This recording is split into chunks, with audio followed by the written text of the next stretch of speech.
তো বন্ধুরা, একটা বিগ আপডেট নিয়ে চলে এসেছি আপনাদের এই ইউটিউব চ্যানেলে। তো আপনারা দেখতে পাচ্ছেন যেটা আজকের আপডেট হচ্ছে কি, যে যুবশ্রী বন্ধুরা যাদের নাম এসেছিলো, ঠিক আছে, SMS এসেছিলো, তাদের কিন্তু অলরেডি কিন্তু বাদ দেওয়ার প্রক্রিয়া শুরু হয়ে গেছে।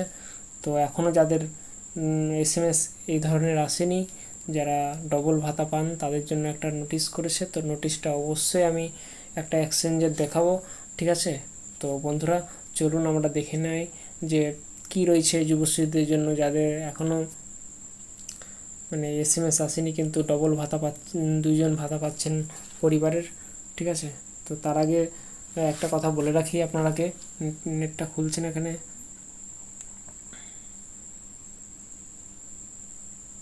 সে যাই হোক, নেটটা খুলুক আর না খুলুক দেখে লাভ নেই আপনাদের।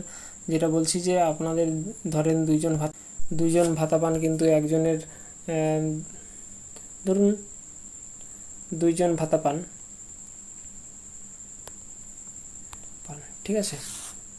তো আমি ভালো করে বুঝিয়ে দিচ্ছি, এটা শুনুন, তারপরে আমি নোটিশটা দেখাবো। ধরেন এটা পরিবার, তো দুজন ভাতা পান আপনারা, ঠিক আছে। একজন হয়তো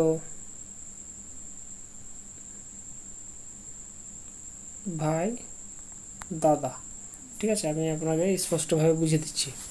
এবার ধরুন আপনার ভাইয়ের কিন্তু বিবাহ হয়ে গেছে, ঠিক আছে, বা আপনার দাদার বিয়ে হয়ে গেছে, ভাইয়ের হয়নি, ঠিক আছে। তো এর যে বিয়ে হয়ে গেছে এবং পরিবার ভাগ হয়ে গেছে আপনার বাবার থেকে, তো অবশ্যই কিন্তু এর ভাতাটা কিন্তু চালু থাকবে। তো আপনারা এক্সচেঞ্জে গিয়ে বুঝিয়ে বলবেন যে এরকম ব্যাপার, ঠিক আছে, আমার দাদার বিয়ে হয়ে গেছে, ঠিক আছে, সে সেপারেট ফ্যামিলিতে থাকছে। তো অবশ্যই কিন্তু কোনো না কোনো পদ্ধতি বের করে দিবে স্যাররা। তো অবশ্যই কিন্তু এটা বলবেন, ঠিক আছে। এবং এখনও যাদের SMS ঢুকেনি বা ভাতা পাচ্ছেন দুই ফ্যামিলিতে দুইজনই, তারাও কিন্তু লিখিত একবার দিয়ে দিতে পারেন। তো একটা নোটিশ বেরিয়েছে, আপনাদের দেখাচ্ছি সেই নোটিশটা আপনাদের এক্সট্রা এক্সচেঞ্জের। তো দেখুন আপনারা, ভিডিওটিকে শেয়ার করবেন, অনেক সুবিধা হবে মানুষের। আর যুবশ্রী বন্ধুরা অবশ্যই যারা নতুন রয়েছেন, যারা নিউ লিস্টে নাম এসছে, তারা অবশ্যই আমার এই চ্যানেলটিকে সাবস্ক্রাইব করে রাখবেন, ঠিক আছে। তো সাবস্ক্রাইব করে রাখলে অবশ্যই কিন্তু আমার নোটিফিকেশান যখনই ভিডিও আপলোড করব আপনাদের কাছে চলে যাবে, ঠিক আছে। তো সাবস্ক্রাইব করে রাখুন এবং ভিডিওটি শেয়ার করে দিন। বিভিন্ন যুবশ্রী সম্পর্কে বিভিন্ন খবর এখানে পাবেন, বিভিন্ন নোটিফিকেশান জবের ক্ষেত্রে কিন্তু এখানে আমি কিন্তু দেবো। তো চলুন বন্ধুরা, যেটা নোটিশটা রয়েছে সেই নোটিশটা কী রয়েছে সেটাই জানবো, ঠিক আছে। তো বন্ধুরা, দেখা যাক পেপারটাতে কী রয়েছে।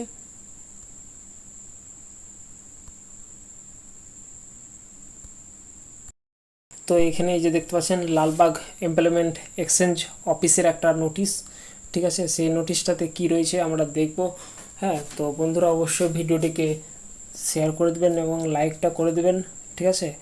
এবং এনএক্সের 3 যেটা রয়েছে সেটারও কিন্তু আপডেট আমি এখানে দিয়ে দেবো। এবং তারপরে আপনার এনএক্সের 3 যে কীভাবে ফিল আপ করবেন সেটাও কিন্তু, কীভাবে ডেট দিবেন এবং কোন ডেট স্টার্ট হবে, কোনটা ইন ডেট হবে, সেটাও কিন্তু আমি এই ভিডিওগুলোর মাধ্যমে কিন্তু জানাবো। তো অবশ্যই ইউটিউব চ্যানেলটিকে সাবস্ক্রাইব করে রাখুন। তো এখানে দেখতে পাচ্ছেন যেটা কথা হচ্ছে, যে দুইজন ভাতা পাচ্ছেন তাদের ক্ষেত্রে কিন্তু একটা নোটিশ বেরিয়েছে, এখানে দেখতে পাচ্ছেন অন স্ক্রিনে। তো এখানে দেখুন, লালবাগ এমপ্লয়মেন্ট এক্সচেঞ্জ অফিসে সমস্ত যুবশ্রী ভাতা প্রাপকদের, দেখেন প্রত্যেকজনকে কিন্তু বলেছে যে প্রাপকরা জানানো যাচ্ছে যে পরিবারের একজন মাত্র যুবশ্রী ভাতা পাবে, ঠিক আছে। পরিবারে একজনই পাবেন, দুজন পাবেন না। তো এখানে যেটা বলছে দেখুন, পরিবারের একাধিক জনের ভাতা পেলে তাদের নাম জানিয়ে একজন মাত্র যুবশ্রী ভাতার জন্য নাম নথিভুক্ত করতে হবে। তাহলে বলছে যারা এখনও বাড়িতে দুই ফ্যামিলির মধ্যে পাচ্ছেন, তো ফ্যামিলিতে একজনই পাবেন। তো যাদের আছে তাদের কিন্তু এখানে দেখতে পাচ্ছেন, তারা অবশ্যই নিম্নলিখিত নথিগুলো আনতে হবে: আধার কার্ড, ভোটার কার্ড, এমপ্লয়মেন্ট এক্সচেঞ্জের কার্ড, ঠিক আছে, মাধ্যমিকের অ্যাডমিট কার্ড। তো এইগুলো নিয়ে অবশ্যই কিন্তু যোগাযোগ করবেন। আর একটা কথা বলে রাখি, যারা লক্ষ্মী ভাণ্ডার পাচ্ছেন এবং তার স্বামীও পাচ্ছে যুবশ্রী, তো যারা লক্ষ্মী ভাণ্ডার পাচ্ছেন তারাই কিন্তু বন্ধ করে দেবেন দরকার হলে, কিন্তু স্বামীকে পেতে দেবেন।